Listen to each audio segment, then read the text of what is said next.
하나님 말씀을 같이 보겠습니다. 마태복음 2장 19절로 23절의 말씀입니다.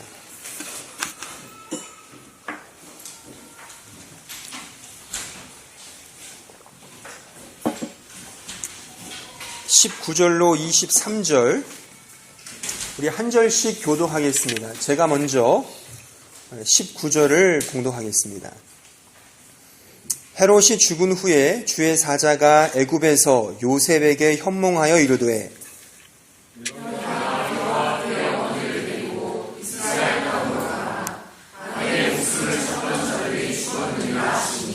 요셉이 일어나 아기와 그의 어머니를 데리고 이스라엘 땅으로 들어가니라.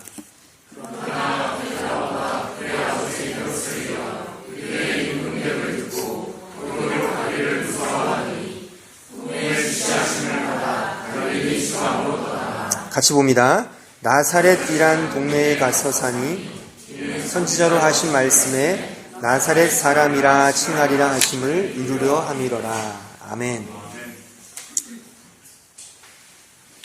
한 사람이 예수를 믿고 변화를 받아서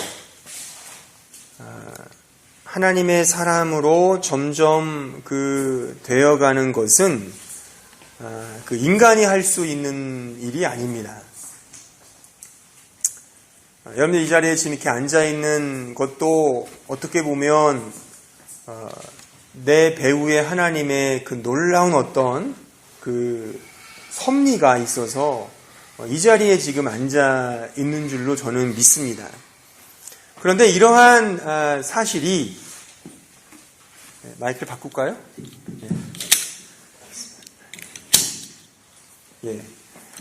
이러한 사실이 우리가 아무런 책임감도 없이 혹은 우리 땅에 살면서 정말 개떡같이 살아도 되는 것의 어떤 정당성을 주지는 않습니다.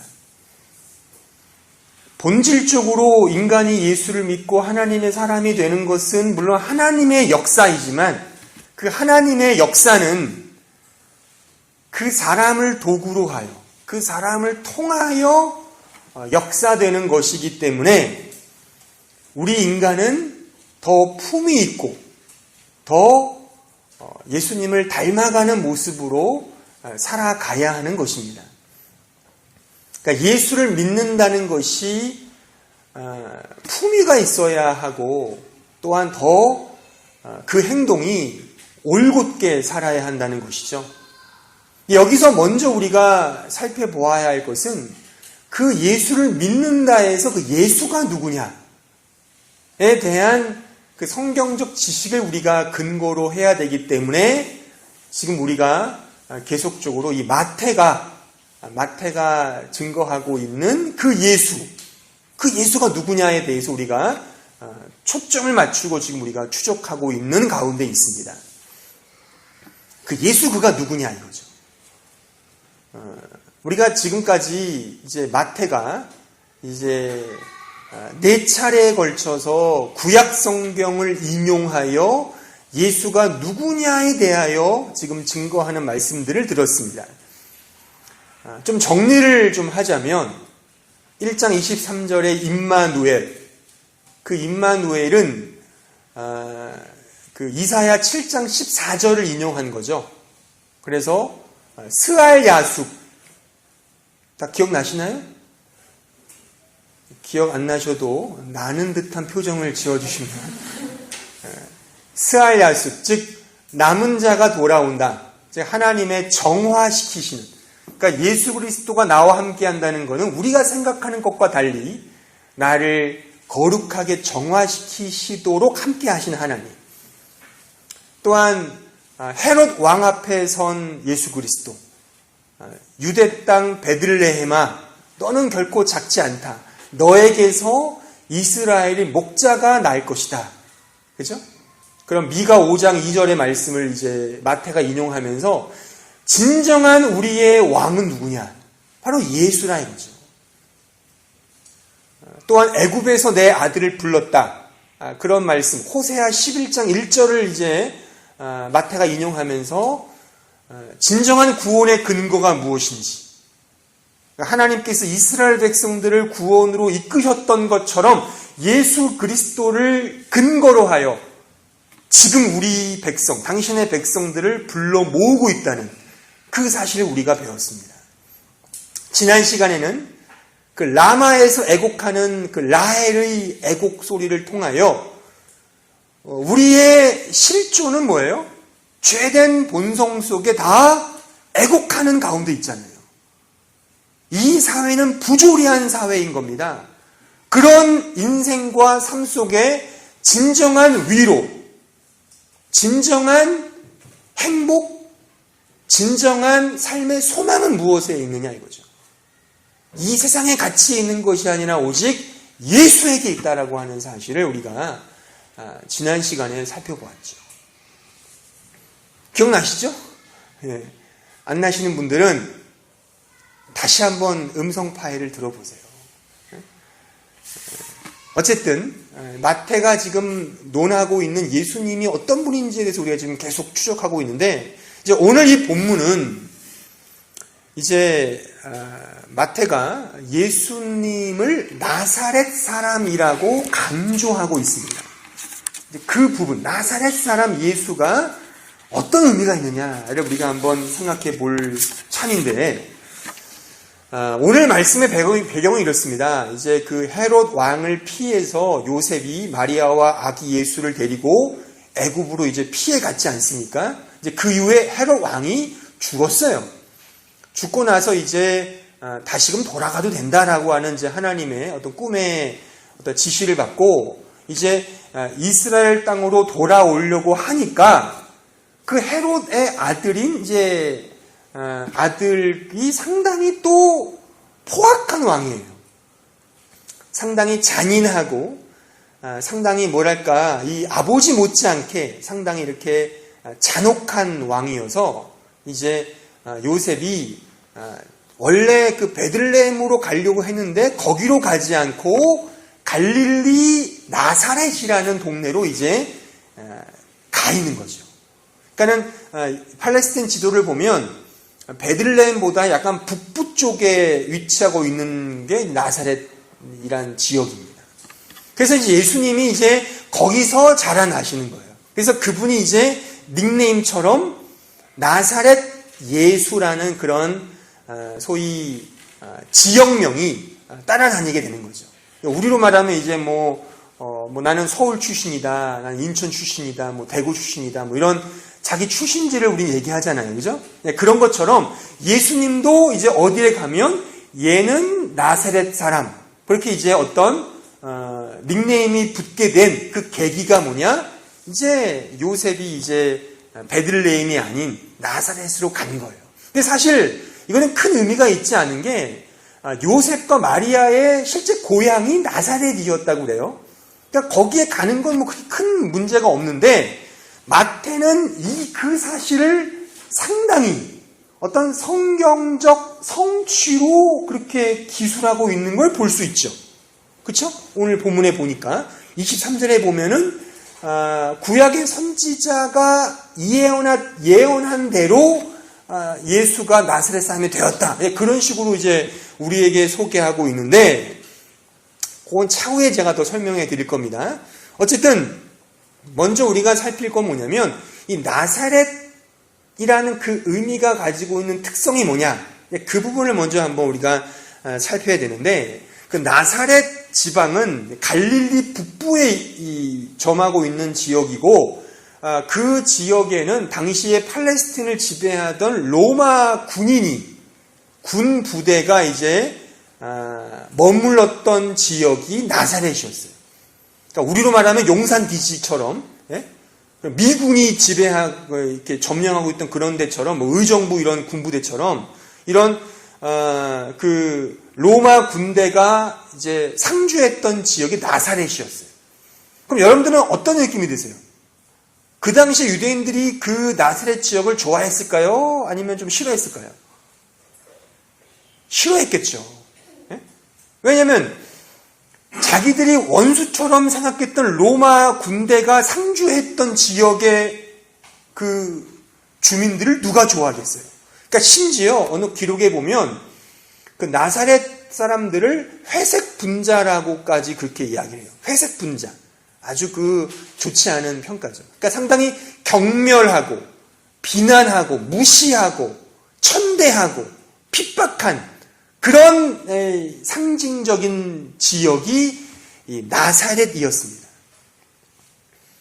그러니까 예수께서 여기 곳 출신이라는 거예요. 나사렛. 그러니까는 여러분 성경에 보시면 그 요한복음 1장에 가보시면 거기에 예수님의 제자 빌립이 전도할 때 자신의 친구 나다나엘에게 전도할 때 이렇게 얘기하잖아요. 야, 한번 우리 가보자. 아주 좋은 스승이 생겼다. 그거 누군데? 나사렛 예수야. 그렇게 얘기할 때 그 나다나엘이 뭐라고 얘기하죠? 콧방귀를 끼면서 야, 나사렛에서 무슨 선한 게 날 수 있냐? 그렇게 비아냥적으로 이야기했단 말이에요. 그게 뭐냐면 우리로 말하면 저기 어떤 시골뜨기 출신인 거죠. 그러니까 우리처럼 무슨 뭐 서울 출신, 뭐 광역시 출신이 아니라 저기 뭐 이름도 모르는 외딴, 또 게다가 우리가 굉장히 혐오하는 그런 지역의 출신이 바로 이 나사렛이라는 의미에 담겨져 있는 뜻이었어요. 이 당시. 근데 마태는 예수님이 바로 그 지역 출신이다. 그 사람이라고 하는 것을 자신의 복음서에서 지금 강조하고 있거든요. 자, 사실 우리가 좀 더 이 말씀을 좀 들어가 보면 이 23절을 보실까요? 23절에 보시면 나사렛이란 동네에 가서 사니 이는 선지자로 하신 말씀에 나사렛 사람이라 칭하리라 하심을 이루려 함이로라. 이렇게 마태가 기록했지만 사실 우리가 지금 앞서 네 가지 그 예언, 이사야 7장 14절, 미가 5장 2절, 호세아 11장 1절, 예레미야 31장 15절 이런 말씀과는 달리 사실 이 나사렛 사람이라고 칭한 이 예언을 명시적으로 기록한 선지서는 없어요. 눈 씻고 봐도 구약 성경 어느 곳에 앞으로 태어날 메시아가 나사렛 출신이라고 명시된 그런 말씀이 없어요. 근데도 불구하고 마태는 마치 구약 성경 선지자가 예언한 것처럼 자신의 복음서에 쓰고 있거든요. 근데 이것은 사실 이 한글 번역이 약간 좀 그 의미를 좀 오해한 듯한 번역으로 한 것도 있어요. 왜냐하면 사실 23절에 거기 선지자로 하신 말씀이란 이 뜻이 원문에 보면 선지자들로 하신 말씀으로, 그러니까 복수로 되어 있어요.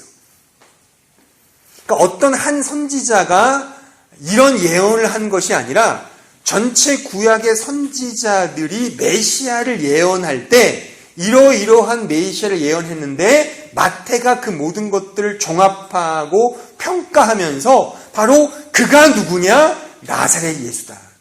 근데 그렇게 지금 마태가 쓰고 있는 거죠. 이해되시나요? 그러면 왜 마태는 구약 선지자들이 이렇게 예언한 그 메시아를 나사렛 사람이라고 이렇게 그 나사렛 사람이라는 그 말로 집약하여 서술했을까? 그 부분을 우리가 한번 생각해 보면, 자 23절에 여러분들 그 각주가 달려 있죠. 여러분 성경에 보시면 각주가 없습니까? 그 좋은 성경은 있는데 꼭 각주가 있을 거예요. 성경을 보시면 23절 거기 보면은 기역, 니은, 디귿, 리을 저는 각주, 풋노트가 달려 있거든요. 그럼 그 밑에 보시면 어떤 말이 써 있죠? 네? 그렇죠. 좋은 성경이네. 대부분 다 써 있을 거예요. 그러니까 이사야 11장 1절 그게 써 있거든요. 그럼 거기를 찾아가 봐야 되겠죠? 자, 이사야 11장 1절 한번 가보겠습니다. 그럼 이렇게 써 있어요. 자, 이새의 줄기에서 한 싹이 나며 그 뿌리에서 한 가지가 나서 결실할 것이요. 자, 메시아에 대한 예언의 말씀인데 이 메시아가 어느 줄기에서 날 것이냐라고 할 때 이새라고 하는, 이세 줄기에서 한 가지가 나오고 그 가지가 예수, 메시아라는 뜻이거든요. 근데 여기에서 이 가지라고 쓰인 단어의 히브리 단어가 네체르예요, 네체르. 그러니까 네체르라는 그 단어의 자음이 나사렛과 같은 자음이에요. 네? 모음만 좀 다르거든요. 네? 네체르. 근데 네체르라는 그 가지의 뜻 자체가 뭐냐면 볼품없고 보잘것없는 시작이라는 의미가 담겨 있어요. 이세의 아들이 누구죠? 이세의 아들이 다윗이잖아요. 다윗. 그 유명한 다윗 왕. 모든 이스라엘 백성들이 흠모하고 존경에 맞지 않는 다윗. 근데 메시아의 예언의 출발을 다윗으로부터 하지 않고 이 본문은 바로 이세. 즉 볼품없고 별로 보잘것없는 어떤 한 줄기로부터 한 가지가 나올 것이라는 그런 의미로 지금 이 이사야 11장이 기록하고 있는 거예요. 그러니까 예수님의 그 메시아에 대한 예언을 이렇게 보잘것없는 것으로부터의 출발로 구약 성경이 이야기하고 있는 거라 이거예요. 사실 여러분들 그 구약 성경에서 메시아의 예언이 크게 두 가지가 있습니다. 하나는 뭐냐면 구원의 왕으로 오시는 메시아, 영광의 왕으로 오시는 메시아라는 하나의 거대한 줄기가 있거든요. 또 하나가 뭐냐면 고난당하시는 종으로서 오시는 메시아. 그런 두 가지 큰 주제가 있어요. 지금 읽은 이 이사야 11장은 후자, 즉 고난당하시고 이 세상의 종으로 오신 메시아를 우리에게 보여주는 거예요. 그리고 성경, 구약 성경 선지자들 대부분이 이 두 가지를 이 꽈배기처럼 왔다 갔다 증거하는데 거의 대부분의 또 가장 이 주류 메시아의 예언이 뭐냐면 고난당하시는 종으로서의 메시아를 우리에게 가르쳐주고 있는 거예요. 그 가르쳐준 말씀을 마태가 자신의 복음서에서 나사렛 예수라는 의미로 이제 이렇게 접목시켜서 우리에게 가르쳐주고 있는 거라 이거죠. 그러니까 성경, 구약 성경 선지자들은 대부분이 다 메시아를 예언할 때 어떻게 예언했냐면 바로 고난당하고 심지어 죽임을 당하고 종으로서 고난과 고통과 무시와 모함과 핍박과 수치와 이런 것들을 당할 메시아로 구약 성경의 선지자들은 다 예언했어요. 그 대표적인 말씀을 찾아보면 우리 시편 22편에 가보실까요? 시편 22편 1절. 자, 8절까지 제가 말씀 볼게요. 자, 내 하나님이여, 내 하나님이여, 어찌 나를 버리셨나이까? 어찌 나를 멀리하여 돕지 아니하시오며 내 신음소리를 듣지 아니하시나이까? 내 하나님이여, 내가 낮에도 부르짖고 밤에도 잠잠하지 아니하오나 응답하지 아니하시나이다. 이스라엘의 찬송 중에 계시는 주여, 주는 거룩하시니이다. 우리 조상들이 주께 의뢰하고 의뢰하였으므로 그들을 건지셨나이다. 그들이 주께 부르짖어 구원을 얻고 주께 의뢰하여 수치를 당하지 아니하였나이다. 나는 벌레요 사람이 아니라 사람의 비방거리요 백성의 조롱거리니이다. 나를 보는 자는 다 나를 비웃으며 입술을 비축거리고 머리를 흔들며 말하되 그가 여호와께 의탁하니 구원하실걸, 그를 기뻐하시니 건지실걸 하나이다. 자, 이 시편 22편의 말씀은 다윗의 고백이에요. 다윗이라는 왕, 다윗이 고통 중에 이런 고백을 했거든요. 근데 이것은 단지 다윗 개인의 고백에 머무는 것이 아니라 바로 메시아, 앞으로 오실 메시아의 그 모습을 우리에게 묘사해 주고 있는 거예요. 그러니까 메시아가 어떤 모습이냐, 바로 이런 모습. 하나님께 버림받고 많은 사람에게 핍박받고 조롱거리가 되는 이런 고난당하시는 메시아로 지금 이 구약의 예언서가, 이 시편이 우리에게 지금 예언하고 있는 거죠. 실제 이 1절의 말씀은 예수께서 십자가상에서 실제 말씀하셨죠. 엘리 엘리 라마 사박단. 이게 이 말이거든요. 나를 왜 버리셨습니까? 실제 그런 고백을 예수님이 하셨고 또한 그런 인생을 예수님이 사셨죠. 십자가를 지기 전에 이 가시면류관을 쓰고 말이죠. 심한 채찍을 맞으시고 많은 로마 군정들의 이 군병들의 어떤 모함과 어떤 수치를 당하셨어요. 벌게벗게 당해서서 말이죠. 이 뺨을 맞고 말이죠. 이런 침뱉음을 당하시는 그런 놀림을 당하신 거죠. 그게 바로 우리가 알고 있는 이 성경이 제시하고 있는 메시아라는 거예요. 또 볼까요? 우리 이사야 53장에 보시면 우리가 잘 아는 말씀이죠. 이사야 53장 2절 그는 주 앞에서 자라나기를 연한 순 같고 마른 땅에서 나온 뿌리 같아서 고운 모양도 없고 풍채도 없은즉 우리가 보기에 흠모할 만한 아름다운 것이 없도다. 그는 멸시를 받아 사람들에게 버림받았으며 간고를 많이 겪었으며 질고를 아는 자라. 마치 사람들이 그에게서 얼굴을 가리는 것 같이 멸시를 당하였고 우리도 그를 귀히 여기지 아니하였도다. 고난당하시는 메시아, 바로 이것이 구약 성경이 우리에게 보여주고 있는 메시아의 모습이에요. 근데 이 마태가 썼던 이 당시에 이 유대인들은 메시아를 이런 메시아로 인정하지 않았어요. 설마 이런 자가 어떻게 메시아일 수 있어? 나사렛 출신인데 그 시골뜨기가 우리의 메시아라고? 거들떠보지도 않았죠. 하지만 성경은 메시아에 대한 예언을 뭐라고 말하고 있어요? 고난당하고 초라하고 볼품없는 그런 메시아로 우리에게 당시 유대인들에게 가르쳐준 거예요. 하지만 그 당시 유대인들은 그거를 놓치고 있었어요. 지금도 여전히 놓치고 있죠. 지금도 여전히 메시아를 기다리고 있잖아요. 아직도 유대인들은. 과연 우리는 어떠한가? 성경은 나사렛 예수를 말하는데 우리는 전혀 그 예수가 아닌 다른 예수를 만들고 있진 않은가? 그 기독교 복음주의 변증가 중에 그 오스 기니스라는 아주 그 저명한 학자가 있어요. 이분이 이런 아주 좀 의미심장한 말을 했습니다.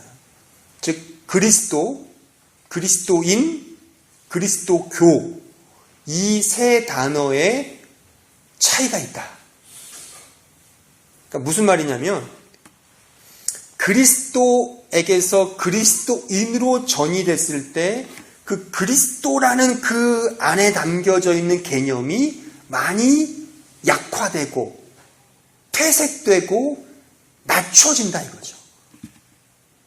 실제 그리스도는 우리가 알듯이 생명 그 자체이고 인격이죠. 길이요 진리요 생명인 그 그리스도가 그리스도인으로 점점 전이되면서 그 생명 고유, 그 본질, 그 인격 자체가 그 참신하고 그 순수함이 많이 이렇게 변질되게 되겠죠. 근데 이제 그리스도인에서 이제 그리스도교로 좀 더 소위 발전하면 이제 그리스도라는 생명은 이제 거의 없어지고 그 인격, 그 순수함, 그 참신함은 점점 없어지면서 뭐만 남아요? 이제 형식과 틀과 어떤 잘못된 인간적 이데올로기가 채워지는,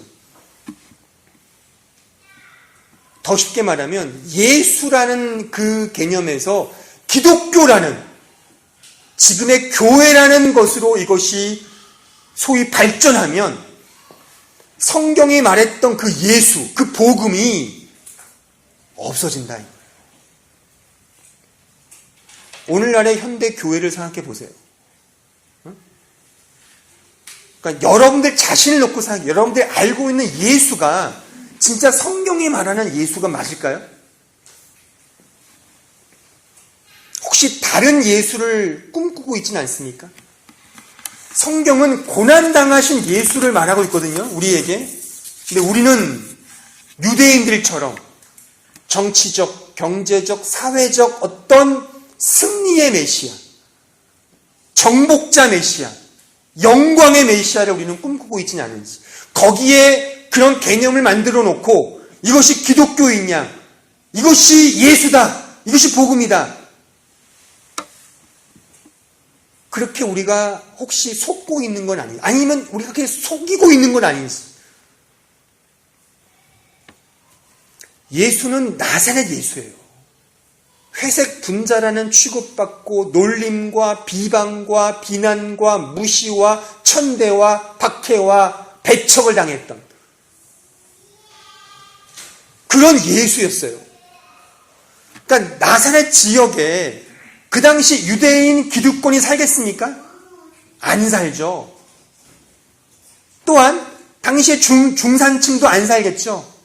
일반 유대인들은 그 나사렛 지역에 꼴도 보기 싫어했겠죠. 상상컨대 아마 그랬을 거예요. 거기에 살아가는 사람들은 힘없고 백없고 라인 없고 줄 없는 소위 하층민들 또는 사회적으로 약자들, 천대받는 사람들만이 지냈던 곳일 수 있어요. 그곳에 예수가 자랐다는 거예요. 그래서 그것은 마태가 지금 뭘 의미하냐면 실제 살았지만 그 자체를 지금 마태는 뭐와 연결시키냐면 구약의 메시아 예언과 접목시켜서 바로 이 우리가 믿는 예수는 이런 예수다. 승리의 예수가 아니라 대접받고 뭔가 능력을 행사하는 그런 예수가 아니라 힘없고 천대받는 자들의 눈물을 닦아주는 그런 예수로 우리에게 소개하고 있는 거죠.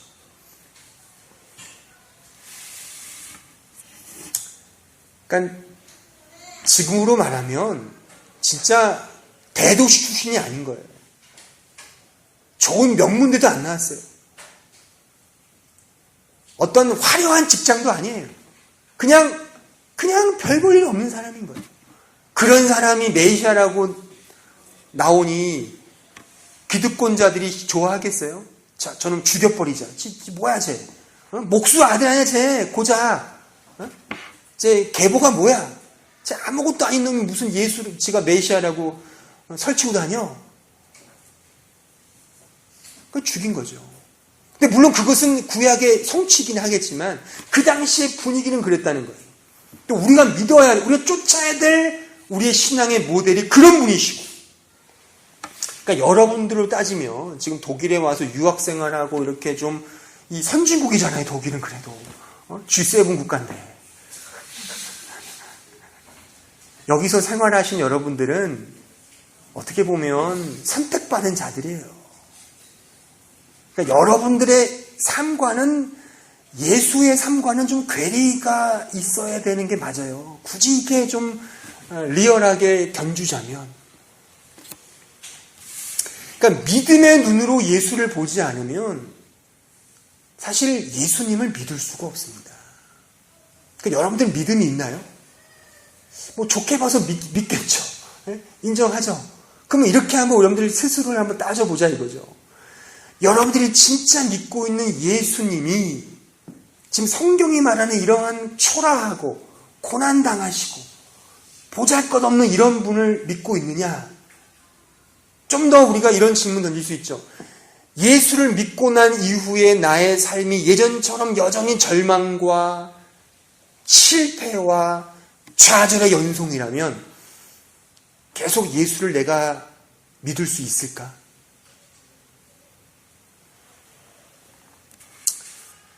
몇 주 전에 저의 큰애가 저에게 이런 질문을 했어요. 아빠, 천국에 가기 위해 예수를 믿는 거 이게 좋은 거예요? 나쁜 거예요? 제가 이렇게 답을 했습니다.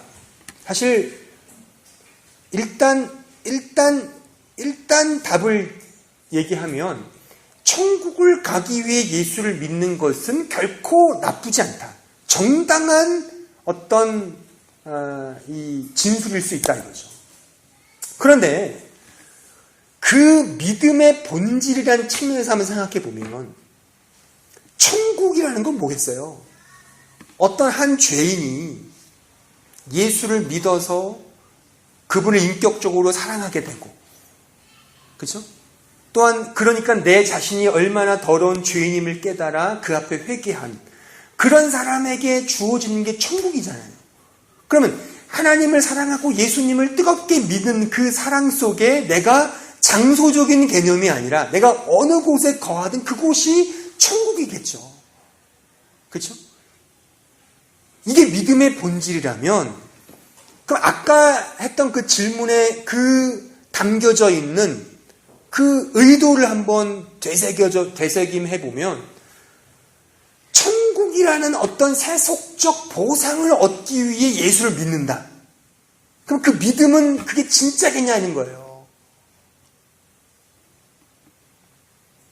그러니까 우리가 이렇게 쉽게 생각하는 많은 어떤 신앙의 내용들 속에 상당 부분 세속적인 보상, 어떤 정말 고난당하신 예수님의 모습이 아닌 내가 좋아하는 어떤 우상들을 이렇게 세워놓고 그것을 예수인 양 내가 믿고 있는 것이 아닌가. 이런 질문을 저의 큰애가 했습니다. 대단하죠. 그죠? 어린 나이에. 딸 자랑 한번 했습니다. 갑자기 분위기가 좀 이렇게 해서. 그러니까는 나에게 떨어지는 어떤 콩국물이 없으면 예수를 내가 믿을까? 야, 예수 믿으면 밥이 나오냐, 떡이 나오냐, 돈이 생기냐? 세상에 우리에게 묻는 질문이잖아요. 야, 예수 믿으면 뭐가 떨어지냐?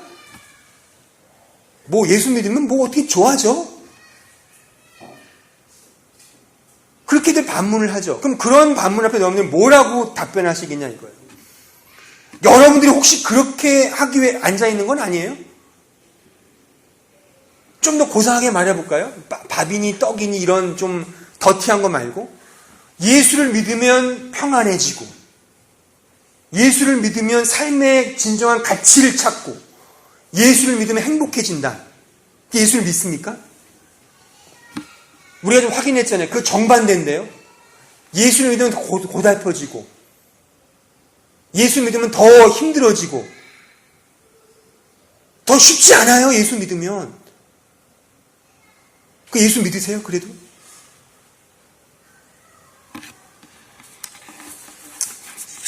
그러니까 이런 단순한 문제조차도 우리는 한번 깊이 생각해 봐야 됩니다.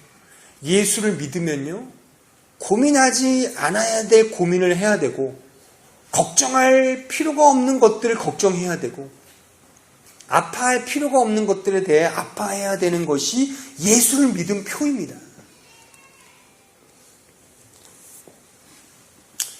지금 이민 생활을 하시는데, 이민 생활에 우리 드레스덴의 교회가 2개밖에 없어요. 지금 하나 신생교회가 생겼다는 정보가 있는데, 어쨌든, 교회가 많이 생기면 좋아요. 예? 근데, 사실 이 이민사회에서의 교회 역할은 이 신앙이라는 것 외에도 서로의 관계, 어떤 뭔가 주고받는, give and take의 조건이 참 잘 들어맞는 그런 조직이 교회입니다. 외롭잖아요. 그러니까 뭔가 내가 고립무원에 빠지지 않기 위해서 가는 거예요. 반면에 예수를 믿음으로써 여기서 뭔가 잘못 관계를 맺으면 진짜 이거는 큰일 나는 거예요. 그러니까 어쩔 수 없이 그냥 좋고 좋은 거다라는 식으로 우리가 신앙생활을 할 수 있는 거예요. 이 안에서. 그럼 그것에 대한 이 의미 속에 우리가 진정한 신앙의 본질과 비교해 볼 때 그게 좋은 거냐 이거죠. 그러니까 여러분들이 제가 좀 냉정히 말해서 어차피 이곳에 오늘 와 앉아있는 이상 저의 말을, 이 성경의 메시지를 잘 들어보시고 여러분들이 그냥 외롭고 힘들고 밥 한 끼 먹기 위해 이곳에 왔다. 좋아요. 잘 오셨어요. 그렇지만 진정한 신앙의 본질이 그게 아니라는 걸 좀 알았으면 좋겠다 이거예요. 근데 밥을 먹기 위해 뭔가 콩국물 하나 먹기 위해 신앙생활 하겠다. 물론 그렇게 시작할지 모르지만 뭔가 행복해지고 평안해지고 좋아요. 하지만 그거는 신앙의 본질이 아닌 거예요. 성경이 말하는 예수의 제자가 되는 삶은 아닌 거예요. 우리가 지금 확인했듯이 예수는 나사렛 예수였어요. 무시당하고 천대받고 고난당하시는 분이었어요. 우리가 그 고난을 마다하겠다고요? 회피하겠다고요? 그러면 예수를 믿는 게 아니란 말이에요. 아까 제가 언급했던 그 오스 기니스가 이런 말을 했어요. 예수께서 고난당하고 버림받아야만 하는 메시아이신 것처럼 그의 제자인 우리 역시 그런 대가를 지불할 준비가 되어 있을 때라야 예수님의 부르심에 순종하는 것이다. 우리가 잘 아는 이 독일에 나온 유명한 신학자 있죠. 디트리 보네퍼. 그가 뭐라 그랬습니까? 그리스도께 사람을 부르실 때는 와서 죽으라고 부른 것이다. 행복을 찾기 위해 신앙생활을 한다? 물론 결과론적으로는 맞죠. 그러니까 우리가 아까 얘기했지만 구약의 메시아 예언이 꼭 고난당하는 메시아만 있는 게 아니에요. 영광의 메시아, 죄를 깨고 진정한 왕으로 등극하시는 메시아로 구약 성경에 예언했어요. 하지만 그 일은 마지막 때 이루어지는 거예요. 엄밀히 말해서 주님이 재림하실 때 이루어지는 거죠. 그 과도기 기간에는 여전히 고난이에요. 우리의 신자의 실존이 고난이 되어야 맞아요. 내가 사회에 승리하고 이기고 경쟁에서 내가 죄를 죽이는 것, 이거 신앙생활이 아니에요. 우리 교회가 커져서 뭔가 영향력을 끼치는 것이 교회가 해야 될 일이 아니에요.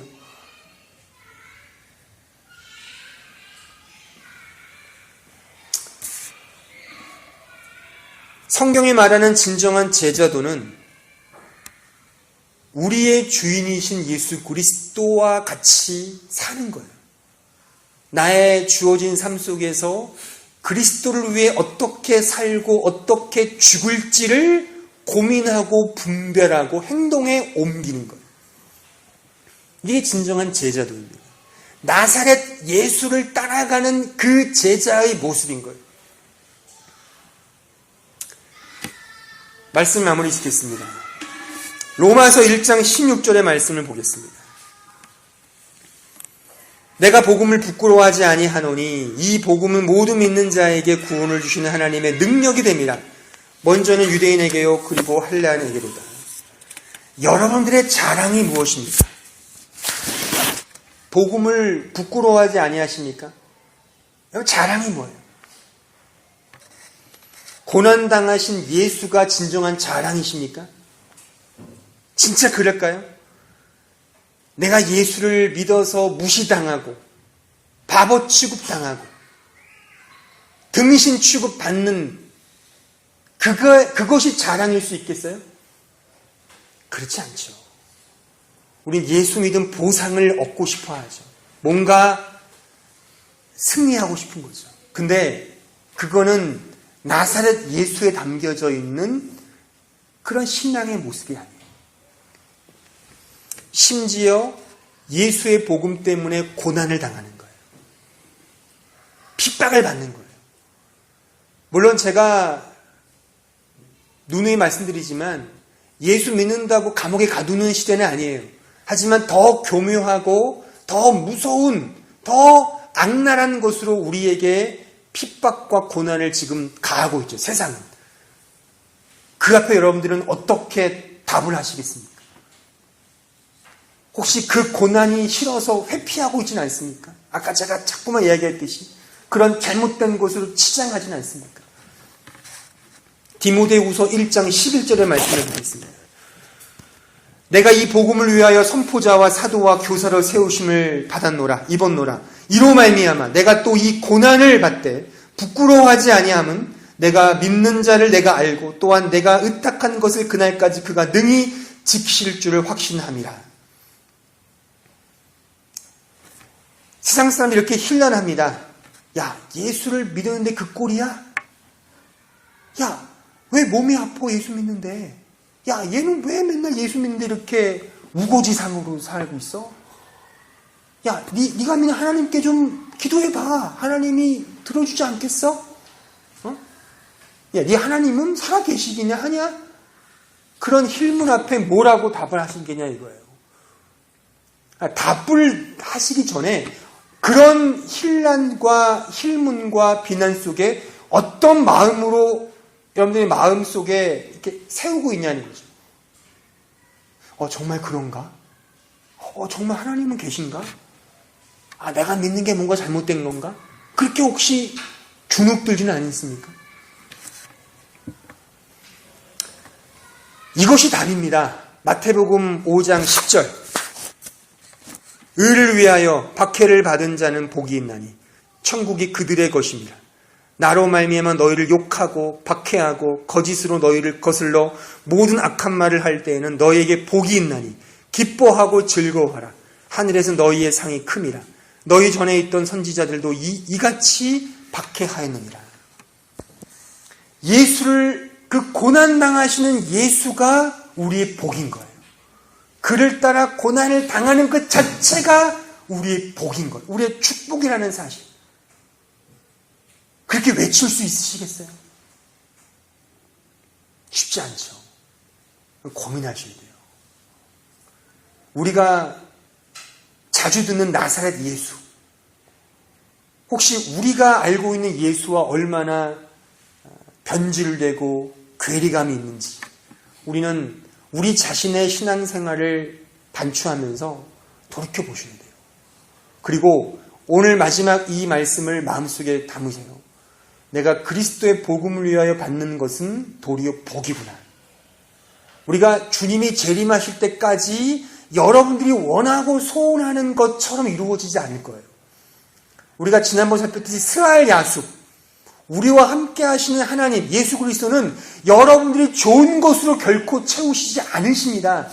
거기에 나와 주님과의 큰 차이가 있는 거예요. 이게 줄다리기를 하는 거죠. 지금 나는 이거를 주세요, 이것 좀 주세요. 하나님은 아니다, 난 그거 안 줄 거야. 하지만 우리는 계속 줄다리기 하는 거죠. 줄다리기 내가 좀 이겼다고 기뻐할 수 있죠. 아, 이번에 금리가 났어요. 이번에 뭐 건강해졌어요. 뭐 승진했어요. 그것이 우리의 자랑이 되는 거죠. 예수 믿는 것이.